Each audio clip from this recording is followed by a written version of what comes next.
Herkese merhaba arkadaşlar, kanalımıza hoş geldiniz. Barış Arduç'tan Qübsə Özay'a romantik doğum günü kutlaması. Ünlü oyuncu Barış Arduç, eşi Qübsə Özay'ın 41. doğum günü sosyal medya üzerinde romantik bir paylaşım yaparak kutladı. Çiftin bu özel anı takipçileri tarafından büyük ilgiyle karşılandı.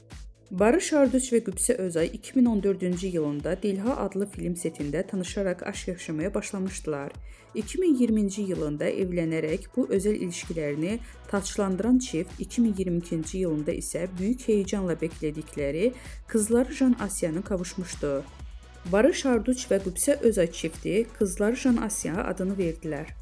Özel hayatlarının gözlerden uzak tutmayı tercih eden ünlü çift, zaman zaman ayrıldıkları iddialarıyla gündeme gelmişti. Ancak bu iddialara yanıt veren çift, bir tatilde Alaçatı'da birlikte objektiflere yansıdı.